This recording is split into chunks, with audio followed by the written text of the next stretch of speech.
Guru cool. Just cool. Hello YouTube. This is the third episode. Here I tell the story from chapter 10 to 16. Enjoy all the way.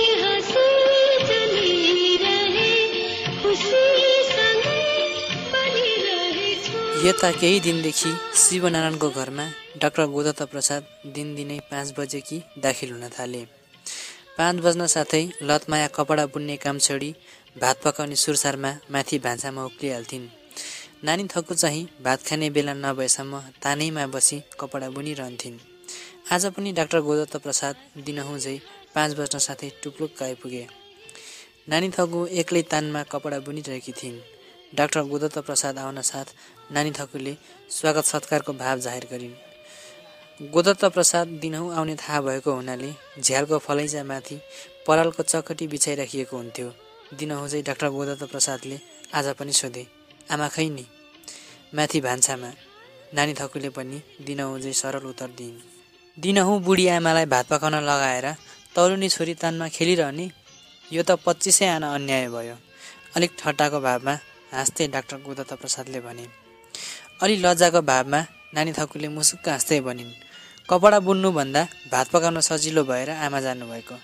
निकै बाठी रहेछौ तिमी। तान चलाउने काममा खेलको रस भरिएको हुन्छ। त्यो आफूले रोजेर धुवामा आँसु चुहाउनु पर्ने एकदमै नरमाइलो र बोझा काम आमालाई अझ त्यही सजिलो भनेर बिचरी बुढियालाई फुरुङ्ग पारिराखेको कत्रो बठ्याई। ठट्टाकै भावमा डाक्टर गोदत्त प्रसादले भने। मैले हो र दाजुले नै भात पकाउन सजिलो भनेर आमालाई बाड्नु भएको। तपाईहरू जस्तो हुने खाने भए पो बुढी भएको नातामा काम गर्न पर्दैन थियो। हामी गरिबको घरमा त बुढा र रोगी भएर पनि सुख छैन। वाह वाह, तिमीहरूको हकमा अझ विशेष गरेर तिम्रो दया तारिफ गर्न लायकको छ। अझ भोलि पर्सि तिमीले खेत कोरेर फुल रोप्नु भन्दा ढकी बोकेर फुल टिप्न गाह्रो भन्नलाई पनि बेर छैन। खित्त हाँसेर नानी थक्कुले भनिन्, भो बाबा भो, आज एक दिनलाई माफ गर्नुहोस्। भोलिदेखि मै भात पकाउन जाने गर्ने गर्छु। अलि सतर्क भावमा डाक्टर गोदत्त प्रसादले भने। होइन ब्यारे, ठट्टा गरेको सम्म हुँ। फेरि भोलिदेखि भात पकाउन गएर मलाई दर्शन नपाउने सजाय देउली नि। अलि हाँसेर। मेरो यो कुरा आफै पछुताउनु पर्ने मूर्ख कुरा हुन नजाओस् है नानी थक्कु। लोलाएको आँखामा खिस्स हाँसेर।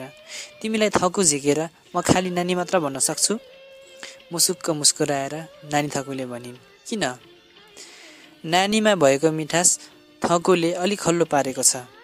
नानी थक्कुले केही पनि जवाफ दिइनन्। खाली सुन्दर कर्के आँखाले एकचोटि पुलुक्क मात्र हेरिन्। रिसायौ कि? तिमीलाई नमिठो लागे माफ गर। नानी थक्कु नै भन्ने गरौँला। खिस्स हाँसेर गोदत्त प्रसादले भने। यो पटकमा पनि नानी थक्कुले जवाफ दिइनन्। केवल लजाएको आँखाले पुलुक्क मात्र हेरिन्। मैले त तिमीलाई सम्मानको भावमा पो नानी मात्र भनेको। थक्कु कट्टा गरेको तिमीलाई त्यति मन परेको रहेनछ। हो, लजा मिश्रित हाँस्दो अनुहारले नानी थक्कु बोलिन्। लौ लौ, तिम्रो प्राण झैँ मन परेको थक्कुलाई म खान्न। नानी थक्कु नै भन्ने गरौँला। अब त भो? आँखा नचाउँदै डाक्टर गोदत्त प्रसादले भने। हो, अझ रिस मेटिएको छैन है तिम्रो दिलमा? आँखा नचाएर डाक्टर गोदत्त प्रसादले भने। मुख हेर्दा भने रिसले छुन पनि सक्ला जस्तो छैन। सधैँ गुलाबको फुल झै मुस्कुराएको देखिन्छ। रिसलाई त अगाडि पर्न पनि डर होला जस्तो। तर दिलमा कस्तरी रिस अड्किरहन सकेको नि। मुस्कुराइरहेको नानी थक्कुको अनुहार निहाल्दै डाक्टर गोदत्त प्रसादले भने। हो, होइन भने नानी मात्र भन्नु है त, थक्कु नभन्नु? हुन्छ, साँच्चै हो त? हो, अलि लजाएको भावमा हाँसो चोर्दै। मलाई पनि नानी नै भन्ने मिठो लाग्छ। साँच्चै? नढाटिकन भन नि। साँच्चै हो। हेर नि, रिसाउन पाउन्न। म आफूलाई मिठो लागेको नानी सिवाय भन्दिनँ नि कहिल्यै। विनम्र भावमा मुस्कुराउँदै नानी थक्कुले भनिन्। अर्काको अगाडि त होइन नि। बाठी प्रेमको छिटा परेको बोलीमा डाक्टर गोदत्त प्रसादले भने। मलाई के भन्न मन लाग्छ नि तिमीलाई? गोदत्त मात्रै कि सिँगै नाम? डाक्टर साहेब। खित्त हाँसेर नानी थक्कुले भनिन्। कोही नहुँदाखेरि नि, अर्थात् तिम्रै नजरको मात्र नजरबन्दीमा पर्दा? डाक्टर साहेब नै? नाइ नाइ, के भन्ने त? त्यही त म भन्छु, तिमीलाई के भन्न मन लाग्छ? जस्तो कि तिमीलाई खाली नानी मात्र भन्न मलाई मन लाग्छ। हो त? हो भनेको। रिसाउन पाइन्न नि। रिसायो भने तिमीले जित्यौ। लो भो अब। मैले जितेर के पाउँछु? मलाई पाउँछौ अनि जे काम हराउन पनि नोकरलाई चाहिँ उठ भने उठ, बस भने बस भइदिन्छु। चाहन्न म कोही पनि, मलाई जित्न देऊ न त। अनि त्यस जिताइमा तिमीलाई पाउने बाचा होस्। अनि म हाँसुला खुब खुसी भएर, चकोरले चन्द्रमा पाए झै, चातकले वृष्टि पाए झै, कवि र कोइलीले बसन्त पाए झै, अनि प्यासीले पानी पाए झै आनन्दित होला।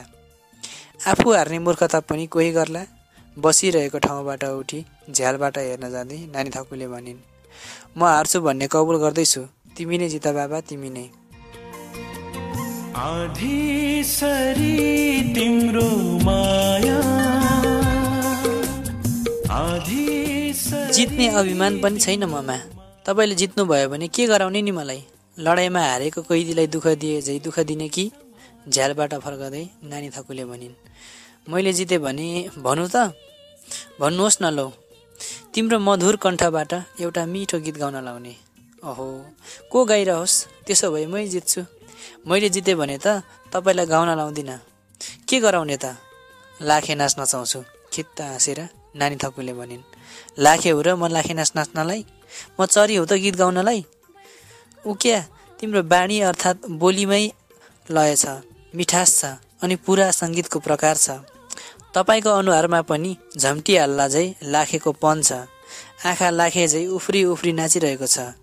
तिमीले नै जित्यौ। लौ तिमीले नै। लौ त म लाखे नाच नाच्छु त। टुम टुम छे। हातले लाखे नाचको बाजाको ताल मिलाउँदै खित्त हाँसेर नानी थकुले भनिन्, भन न लौ साँच्ची, तिमीले मलाई के भन्न चाहेको? साँच्चै म रिसाउँदिन। के?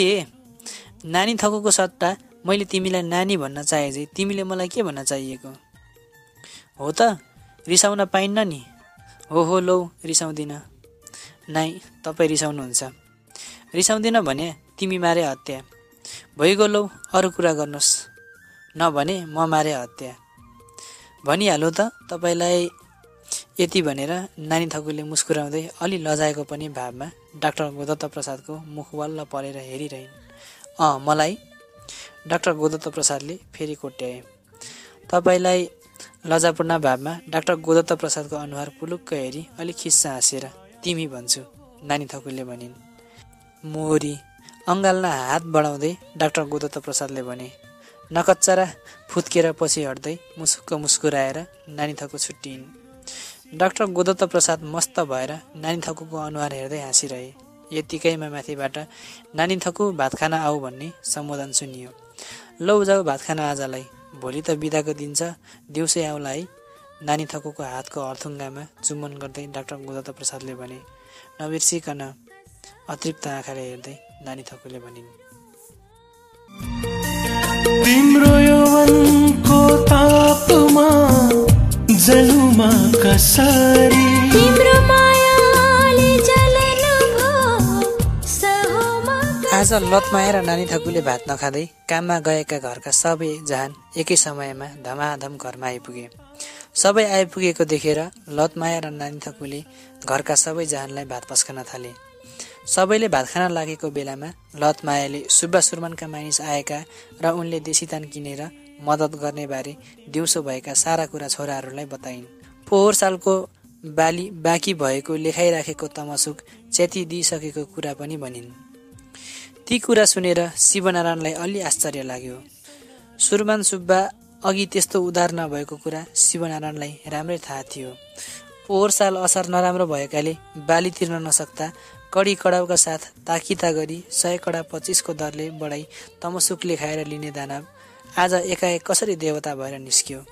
यो विचार उनको मनमा खेल्न थाल्यो। उनले अलि सोचिसकेपछि भने, आमा, तपाईँले मन्जुर नगर्नु पर्ने। हामी कति ठुला मानिस हौ र त्यत्रो ठुलो तलसिङले यस्तो दया गरेकोमा तिरस्कार गर्न सक्छौं? दिनेले दिन सक्छ भने लिनेले किन हटिरहने? लतमायाले भनिन्। शिवनारायणले गम्भीरतापूर्वक को रूपमा टाउको हल्लाए तर केही बोलेनन्। पोहोर सालको बाली बाँकीको तमसुक पनि च्यातेर माफी दिनु मोही माथिको तलसिङको सानो निगाह होइन। आजको जुगमा यस्तो तलसिङ पाउन गाह्रो छ, कृतज्ञताको भावमा लतमायाले भनिन्।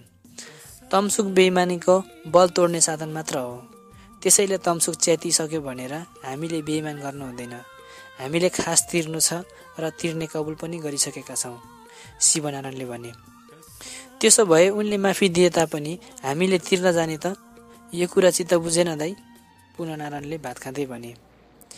यस्तो एकाएकको उदारता अवश्य खतरनाक छ। मलाई शङ्का लाग्छ भाइ, त्यही बालिका निम्ति अस्तिसम्म दैत्य भइरहेको मानिस आज एकाएक कसरी देउता हुन सक्छ? मलाई त असम्भव लाग्छ, गम्भीर मुद्रामा शिवनारायणले भने। त्यसो भए देशीदानको मद्दत पनि नलिने त? लतमायाले अलि चित्त नबुझ्दो भावमा बोलिन्।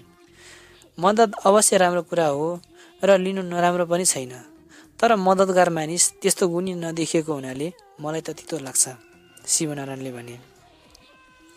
डाक्टर गोदत्त प्रसाद पनि त अघि असल मानिस थिएनन्, तर उनले हामीलाई त्यस्तरी मद्दत दिए।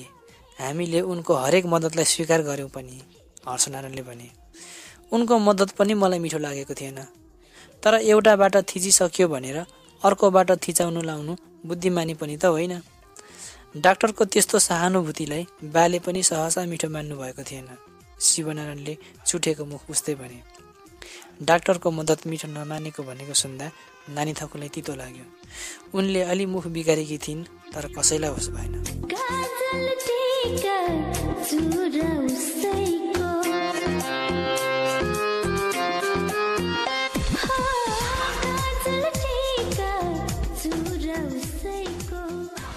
शिवनारायण आफैले तमाखु भरेर मस्तसित खाइरहेका थिए।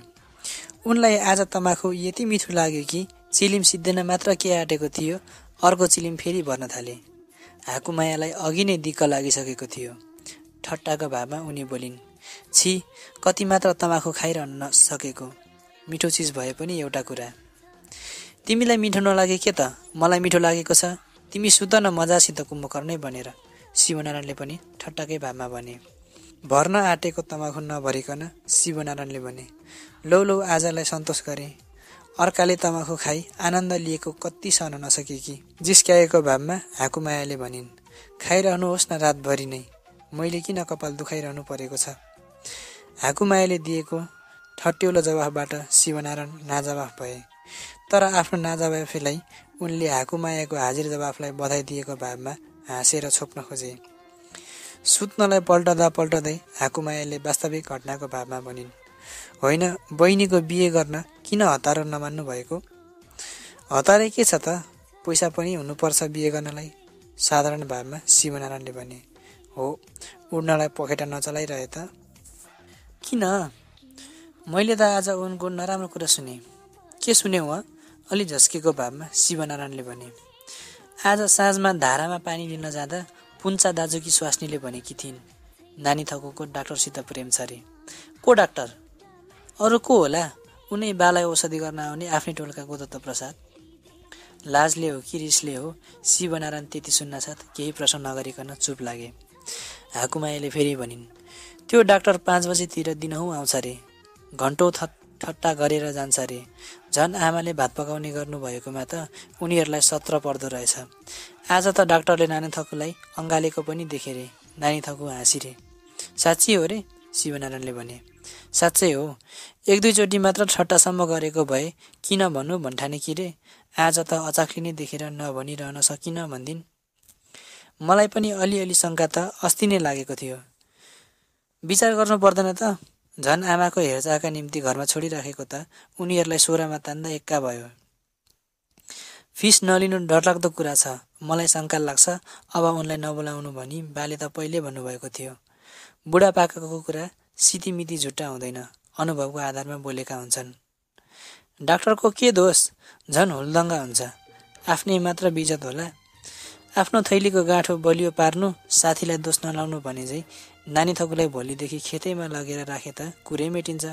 नरहे बाँस नबजे बाँसुरी, हाकुमायाले अलि गम्भीर भावमा भनिन्। त्यो डाक्टर कस्तो बदमास, पख्न नानी थकुलाई पनि म के गर्छु।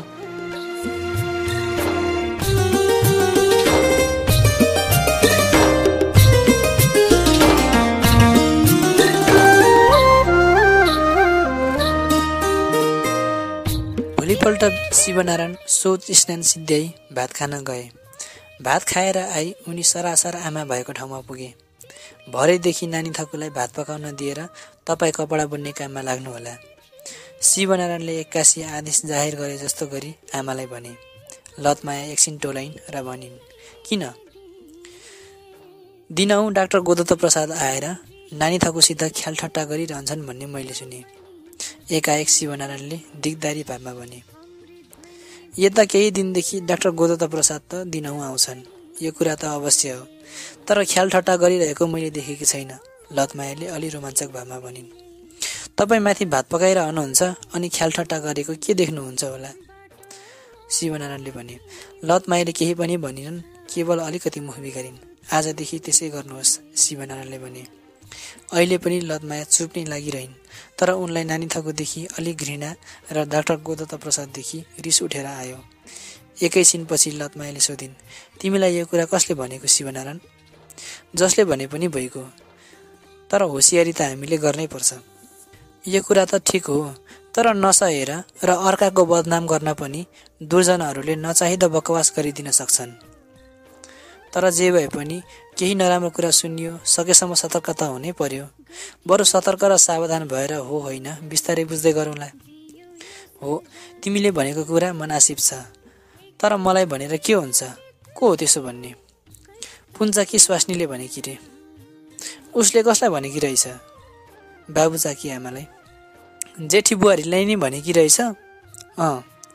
बाबु मरेको 2 महिना भएको छैन, हेर छोरीको चाल। साँच्चै हो भने हरे राम, कसरी मैले छिमेकीहरूलाई मुख देखाउने? डाक्टर गोदत्त प्रसादलाई ठाडै अबदेखि नआउनु पनि कसरी भन्ने? त्यसो भन्नु पनि राम्रो कुरा होइन, तर उनी सकेसम्म आउँदै नआउन् अथवा बहुतै कमाउन्, यही अक्कल हामीले गर्नु पर्यो। तपाईँ घरमा बसिरहने, त्यसैले तपाईँ नै यसको पनि इन्तजाम गर्नुहोस्, शिवनारायणले गम्भीर मुद्रामा भने। अबेर भइसकेको हुनाले यति भनी शिवनारायण सबलाई लिएर खेतमा गए।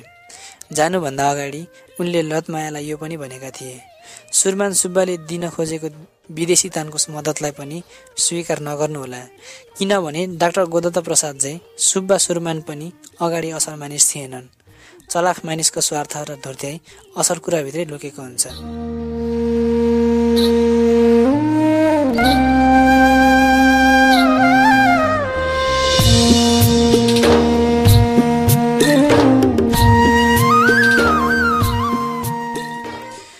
शिवनारायणहरू खेतमा जान साथै लतमाया सधैँ तान चलाउन पुगिहाल्थिन्, तर आज उनको मन बिग्रेको हुनाले जागर पनि जाप्न सकेन। त्यसै टोलाए जस्तो हुँदै उनी आखिरमा तान कोठामा प्रवेश गरिन्। त्यहाँ नानी थको अगाडिदेखि नै पुगेर तान चलाउनमा लागिरहेकी थिइन्। लतमायाले पुञ्चाकी स्वास्नीलाई हाँसे जस्तो गरी झ्यालमा हेर्न आएको देखिन्। उसलाई देख्न साथ लतमायालाई लाज भएर आयो, अनि उनी एकछिन टोलाए चाहिँ उभि तानको आसनमा बसिन्।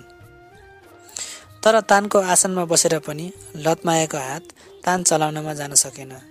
तानको आसनमा बसेर पनि तान नचलाइकन त्यसै बसिरहेको देखेर नानी थकुले भनिन्, किन आमा, आज तपाईँ दिक्क जस्तो हुनुहुन्छ?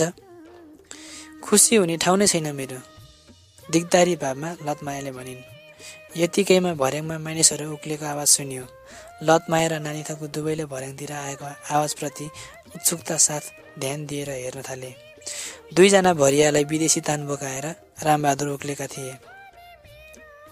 रामबहादुरले हिजो बसेको ठाउँमा बसी हाँस्दै भने, हिजो मैले भनेको तान यही हो, हेर कति मजाको छ। अलि अप्रसन्न भावमा लतमायाले भनिन्।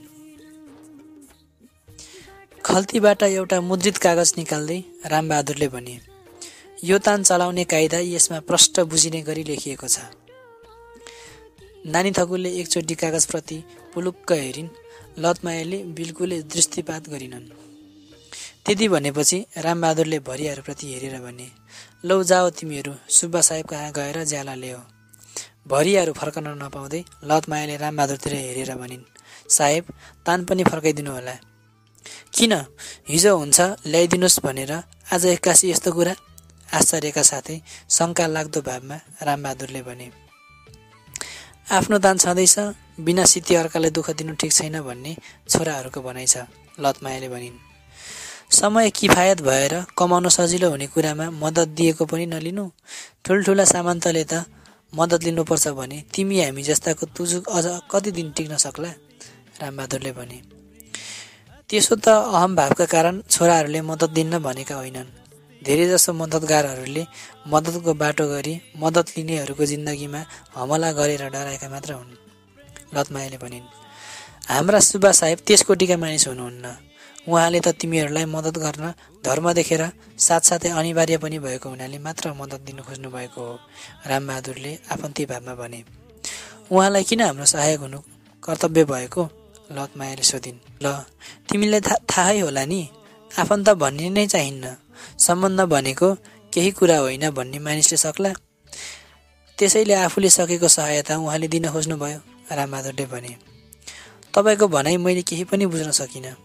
त्यसो भए उता हिँड, म तिमीलाई बुझाइदिउँला। लतमाया र रामबहादुर दुईजना पल्लो कोठामा गए।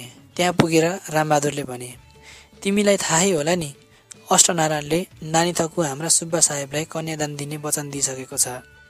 सुब्बा साहेबलाई नानी थकु ज्यादै मन परेको पनि रहेछ। उसको हातबाट सुब्बा साहेबले भात खान पनि कबल गर्नुभएको छ। यी सबै कुरा अष्टनारायणलाई पनि मन परेर उसले मन्जुर गरेको थियो। मलाई त यो कुरा बिल्कुलै थाहा छैन। उहाँले पनि कहिल्यै केही भन्नुभएको थिएन। अलि आश्चर्य मिश्रित भावमा लतमायाले भनिन्, हुनसक्छ अष्टनारायणले भनेका थिएन होला, किनभने त्यो गम्भीर मानिस थियो। कसैलाई नभनिकन काम गर्ने उसको बानी थियो। तर जे भए पनि लोग्ने हुन्, मलाई बताएनन् भनेर रिसले लोग्नेको विरोधमा जानु स्वास्नी मानिसको धर्म होइन। यसलाई सम्झी बुझी तिमीले लोग्नेको वचन खेर नजाने गरी कर्तव्य पालन गर्नुपर्छ। रामबहादुरले भने, होला र उहाँले वचन दिनुभएको? त्यतिको उमेर फरक छ। लतमायाले अलि अविश्वासको भावमा भनिन्, सत्य हो। हेर, आज एकादशीको दिन त्यसमाथि निधारमा पशुपतिको चन्दन र टाउकोमा गोहेश्वरीको फुल लगाइरहेको छु। इमान्दार मान्छेले झुटो बोलेर नरकमा जाने साहस गर्न सक्ला र? म त मामुली कारिन्दा भन्नुला। त्यत्रो दर्जामा पुगिरहेका सुब्बा साहेब जस्तोले यस्तो कुरामा झुटो बोल्नु होला? विश्वास लाग्दो भावमा रामबहादुरले भने। रामबहादुरको भनाइले लतमायालाई अलि विश्वास पार्यो। तैपनि लतमायालाई सुरबान सुब्बा बुढा भइसकेको राम्रै थाहा भएकाले अलि चित्त बुझेन र भनिन्, नानी थकु साह्रै करिली छे, भर्खरै 17मा टेकेकी। सुब्बा साहेब पनि बुढै भइसक्नु भएको छैन। 70 होइन, 60 होइन, 57 वर्ष भनेको त लोग्ने मानिसका निम्ति जवानीकै अवस्था हो। मानिसको उमेरमा 25 र 50 का कुरा छैन। जो बलियो हुन्छ उही जवान हो। बल र फुर्ती छैन भने 20 वर्षकै पनि बुढो हुन्छ। म त भन्छु, बरु तिम्री छोरी चाँडै बुढी होली, तर सुब्बा साहेब अझ 20 वर्षपछि पनि त्यस्तै लायक हुनुहोला। मैले धेरै बयान गर्नु व्यर्थ छ, किनभने तिमीले नदेखे नचिन्नेका मानिस होइनन्। साधारण भावमा रामबहादुरले भने। रामबहादुरको कुरा खुब विश्वस्त भावमा लतमायाले सुनिरहेकी थिइन्। उनको कुरा लतमायालाई पनि पत्यार लाग्यो। उनलाई आफ्नो प्रभावमा आएको देखेर रामबहादुर मनमनै खुसी भएर बोले, कसो, मेरो कुरा तिमीलाई पत्यार लागेन कि? किन नलाग्ने? तपाईँले किन झुट बोल्नुहुन्थ्यो? तर उहाँ श्रेष्ठ हुनुहुन्छ, यो पनि त अप्ठ्यारो कुरा छ। यसको फिक्री तिमीलाई किन? सुब्बा साहेबको भन्दा तिम्रो जात ठुलो भएन, तिम्रो निम्ति अप्ठ्यारो कुरा हो। त्यसै लगेर भित्रिने मात्र गरिराख्ने भए पनि चित्त नबुझ्दो कुरा हुने थियो। तर भात समेत खाइदिने कबुल गर्नुहुन्छ भने तिम्रो र तिमीहरूका निम्ति अहोभाग्यको कुरा हो। रामबहादुरको यो कुरा सुनेर लतमायाले एकछिन गौर गरिन्। उनले केही पनि जवाफ दिन नपाउँदै रामबहादुरले फेरि भने, सुब्बा साहेबलाई दियो भने तिम्री छोरीलाई मैले तिमी भन्न समेत नहुने हुन्छ। आज तिमी भनिरहेको मानिसलाई भोलि सुब्बिनी साहेब भनेर सलाम गर्नुपर्ने हुन्छ। यो पनि एउटा गौरवको कुरा हो। यो कुरा सुनेर लतमाया एकचोटि खिस्स हाँसिन्। भएको कुरा गरेको हुँ मैले। रामबहादुर यही सिलसिलामा भन्दै गए, सुब्बा साहेबबाट अनेक मद्दत पाएर तिमीहरूको दुःख पनि हट्छ। मैले हेर्दा त यो समाजको अगाडि राम्रो भएर आफ्नो दुःख पनि मेट्ने सौभाग्यको कुरा हो। यही देखेर त अष्टनारायणले वचन दिएको होला, किनभने ऊ एउटा किसान भए पनि बुजुर्ग मानिस थियो। लतमायाले फेरि पनि जवाफ दिनन्, सोची नै रहिन्। आफ्नो चलाखी ठिक ठाउँमा परेको देखेर रामबहादुरले फेरि भने, सुब्बा साहेबसित यो वैवाहिक सम्बन्ध जोड्न सकियो भने भोलि पर्सि तिम्रा सन्तानहरू पनि जागिरदार र पढैया भएर इज्जतदार भएर आउनेछन्, किनभने तिमीहरू सुब्बा साहेबका ससुराली खलक हुनेछौ। मनमा केही गौरव नभएकी र दुःखमा मात्र जिन्दगी बितेर सुखको सास फेर्न औताइरहेकी लतमाया रामबहादुरको भनाइमा स्वर्गको मृग तृष्णा देख्न थालिन्। उनलाई रामबहादुरको षड्यन्त्री प्रस्ताव र बुट्टादार कुरा मन्जुर भयो। तैपनि हुन्छ भनेर सहसा स्वीकार गर्न लतमायाले आँट गर्न सकिनन्। त्यसैले उनले रामबहादुरलाई यति मात्र भनिन्, छोराहरूसित पनि एकचोटि सल्लाह गरौँ। छोराहरूमा पनि अष्टनारायणको स्वाभिमानी आत्माको छाया परेको छैन होला भन्ने रामबहादुरलाई विश्वास भएन। त्यसैले झट्ट रामबहादुरले भने, छोराहरूसित सल्लाह गरेर तिमीले आफ्नो हक गुमाउने मूर्खता किन गर्ने? तिमीले हुन्छ म यस्तै गर्छु भनेपछि उनीहरूको के लाग्छ? मेरो सल्लाह मान्छौ भने उनीहरूसँग सल्लाह गरिरहने होइन कि तिमीहरूको पिताजीको वचन गइसकेको हुनाले मैले पनि वचन दिइसकेँ भनेर सरासर भनिदेऊ। उनीहरूले खिचलो गरे तिमीले कति पनि धन्दा सुता मान्नु पर्दैन। सुब्बा साहेबले तिम्रो पुरा बन्दोबस्त गरी सुखमा राख्नुहुनेछ। लतमाया रामबहादुरप्रति हेरेर केवल मुसुक्क हाँसिन्। उनले केही जवाफ दिएनन्। तर उनलाई रामबहादुरको सल्लाह मिठो लागिसकेको थियो। मैले भने जस्तै गर, अरू सब ठिक हुन्छ। जान खोज्दै रामबहादुरले भने। अहिले पनि लतमाया केवल मुसुक्क हाँसिन्। है त हुन्छ भनी भनेर सुब्बा साहेबलाई भनिदिउँ। रामबहादुरले फेरि भने। पर्खनुहोस्, लतमायाले अलि सङ्कुचित भावमा भनिन्। त्यसो भए कहिले आउँ त? आइरहनुहोस् न, तपाईँलाई के छ र? लतमायाले हाँसेर जवाफ दिइन्। लौ त्यसो भए म पर्सि नै आउँछु। लतमायाले केवल टाउको हल्लाएर जस्तो गरिन्। रामबहादुर हाँस्दै सरासर मेरे घरको बाटोमा धाइरहन्छौ, फेरि मलाई मुस्काइरहन्छौ, खानु कसरीमा पराई तिमीलाई। नानी थकुलाई सुनाउन नहुने भएर रामबहादुरले लतमायालाई पल्लो कोठामा कुरा गर्न लगेदेखि नानी थकुको मनमा रङ्गी बिरङ्गी कुरा खेल्न थाल्यो। उनले सोचिन्, घरायसी कुरा त अवश्य होइन। घरायसी भए पनि मलाई थाहा नदिनुपर्ने केही छैन। लेनदेनको कुरा भए पनि मलाई अलग गर्नुपर्ने जरुरत थिएन। गुठी गानाको भनौँ भने रामबहादुर कोही सम्बन्धी मानिस होइनन्। बन्द व्यापारको कुरा हो भने त्यसमा पनि म बिख हुनुपर्ने केही छैन। खेतीपातीको कुरा भए गुप्त कुरा गर्नुको केही मतलब छैन। सङ्घ संस्था दल विशेषको कुरा मानौँ भने आमा त्यस्तै मानिसै होइनन्, न त रामबहादुर नै त्यस किसिमका मानिस हुन्। उनले अनेक सोचिन्, तर आफूलाई अलग राख्नुपर्ने कुनै कुरा पाइनन्। अझ चाँडै नफर्कदा मनमा तुलबुल बढ्यो। कुरा थाहा पाउने उत्सुकता झन् बढेर आयो। अनि अरू कुनै कुरा होइन, कुरा मेरै विषयको मात्र होला, नत्र मलाई अलग राख्नुपर्ने कारण के छ र? उनले फेरि सोचिन्, मेरो विषयमा के कुरा होला? म कुन विशेष विषयकी मानिस हुँ र मेरो विषयमा कुरा होला? मैले के काम गरिरहेको छु र? राजनीतिमा मेरो हात छैन। सङ्घ संस्था कुनै कुरामा पनि मेरो हात छैन। म कतै कहीँ जान्न। कोहीसित मेरो न दोस्तना छ न दुश्मनी नै। फेरि मेरो बारेमा मैले थाहा नपाउने गरेर कुरा नै किन र के होला? उनले फेरि सोचिन्, म आफ्नो घर परिवारबाट छुट्टै विशेष दुखिनी र सुखिनी पनि केही होइन। जे जति छ परिवारको दुःख सुख सबै कुरामा बराबर छु। केही फरक दशा र स्थितिमा छैन। धेरै बेर अनेक कुरा सोचिसकेपछि नानी थकुले आफ्नो चारैतिर हेरिन्। तैपनि केही नपाएर उनले आफूमा यताउति कतै नहेरिकन एकोहोरिएर आकाश चुम्बन गर्न हडबडाउँदै दौडिरहेको यौवन पाइन्। आफ्नो आङमा एक एक भागबाट अटेसमटेस भई पुष्टिएर फुट्न खोजेको जवानी पाइन्। एकान्तमा हाँस्दै नाच्न बोलाइरहेको तिखो तारुण्य पाइन् र दुःख भुलेर सुखको बढ्ता अनुभव गराई जिन्दगीमा पूर्णत्व प्रदान गराउने आत्मसाथ साथी प्राप्त गर्ने उत्सुकता पाइन्। उनलाई शङ्का भयो कि उनकी आमाले सायद उनको यही यौवन सम्बन्धी कुरा गर्न लागेकी त होइनन्। अनि उनी सुन्न जान तम्सिन्। अगाडिका अलिकति बाहेक नानी थकुले जम्मै कुरा सुनिसकेकी थिइन्। यो कुरा लतमाया र रामबहादुर दुवैजनाले पत्ता भएन। त्यो कुरा रामबहादुरले पत्तो पाएका भए अझै उनले कुरामा फुल जोड्ने थिए। हुन त नानी थकुलाई यो कुरा मन परेको थिएन, किनभने उनको जवानीले डाक्टर गोदत्त प्रसादलाई अँगालिसकेको थियो। तैपनि उनको मनमा जवानीको उमलाई पोखिरहेको हुनाले नानी थकुलाई त्यो कुरा नमिठो लाग्न पनि सकेन। कान ठाडा ठाडा पार्दै खुब चाख लिएर नानी थको एक एक कुरा सुनेर जवानीको आँच तापिरहेकी थिइन्।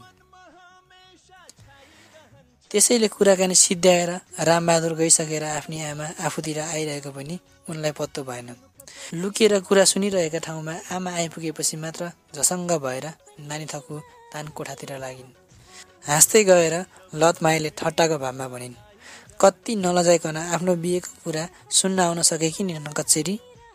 लो पोथी भात खाएर मनभरि सुत्न सक। अब दबाउन कोसिस गर्दा पनि स्वभावतः आउन खोजेको हाँसो लुकाउन चेष्टा गर्दै नानी थकुले लाजले मुन्टो निहुराइन्। लतमायाले ठट्टाकै भावमा फेरि भनिन्, कुरा जम्मै सुनिस हालेकी छेउ, अब तिमी तल्सिङ भएर हामी तिम्रा मोही हुन लागेका छौँ। बिना सिद्धि नानी थकुले नखराउँदै भनिन्।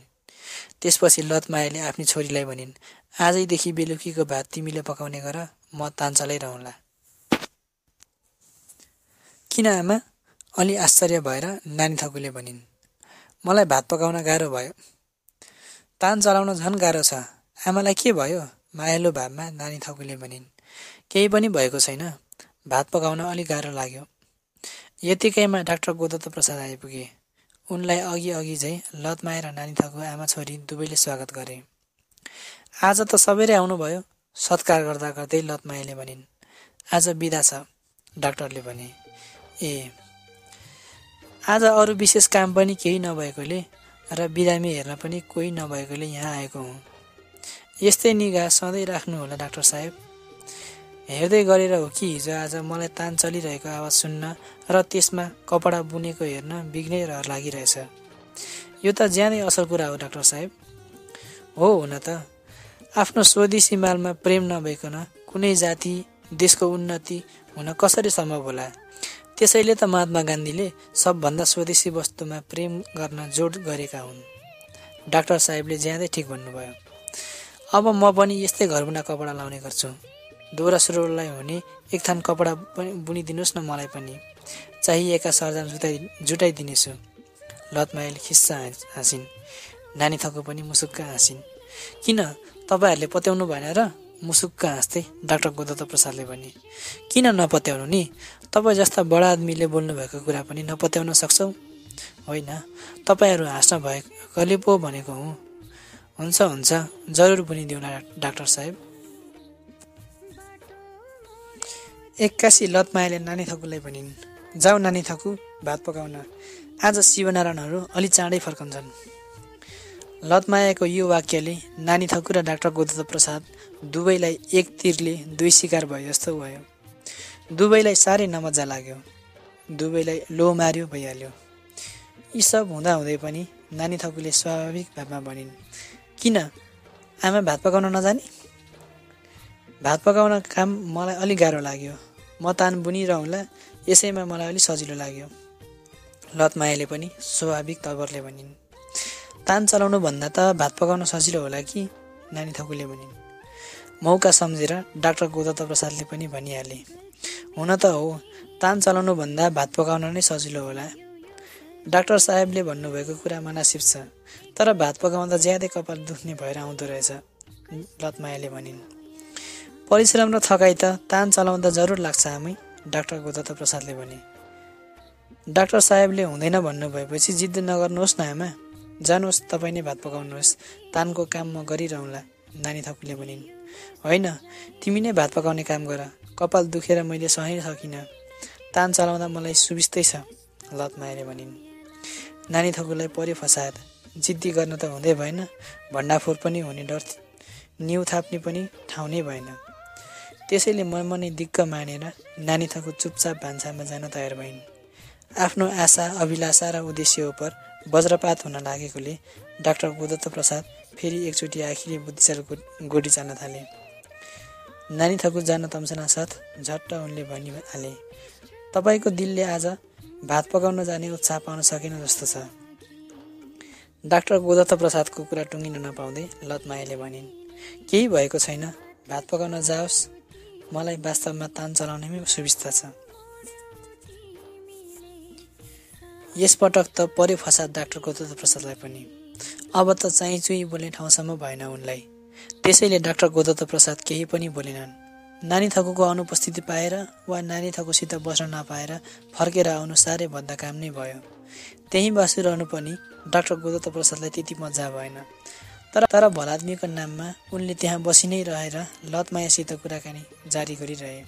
बीचबीचमा नानी थकु कुनै न कुनै निहु गरेर आइरहने गरेकीले डाक्टर गोदत्त प्रसादलाई नमजामा पनि मजा लाग्न थाल्यो। डाक्टर गोदत्त प्रसादलाई भने नानी थकुसित एकबाजी नभेटिकन कसरी जाने भइरह्यो। उनको एकचोटि दर्शन गरेर उनलाई थाहा दिएर मात्र डाक्टर गोदत्त प्रसादले जान चाहेका थिए, तर उनको त्यो मुराद पुरा हुन सकेन। आखिरमा मन नलाइकन डाक्टर गोदत्त प्रसाद जान लागे। जान लाग्दा उनले लतमायासित भने, आज जान्छु, भोलि फेरि हाजिर होला। भएको डाक्टर साहेब, यसरी फुर्सद नहुने मानिसले किन हामी जस्ता कहाँ बेकारमा कष्ट गरिरहनुहुन्छ? चाहेको बेलामा बरु हामी दुःख दिन छाड्ने छैनौँ। मौका भेट्टाए लतमायाले पनि। के को दुःख छ र मलाई यहाँ आइरहँदा? बरु आनन्द लाग्छ, डाक्टर गोदत्त प्रसादले भने। भएको डाक्टर साहेब, बेकारमा तपाईँ यसरी हामी कहाँ आइरहनु भयो भने हामीलाई पाप लाग्छ। किनभने तपाईँ बिरामीहरूका देवता हुनाले एकछिन पनि तपाईँको यसरी बेकारमा समय बर्बाद गर्नु हुँदैन। लतमायाको कुरा साह्रै मनासिब लागेकोले अलि लाज माने जस्तो गरी जाँदा जाँदै डाक्टर गोदत्त प्रसादले भने, फुर्सदको मौका हेरेर आउने गरौँला। बाटो मोड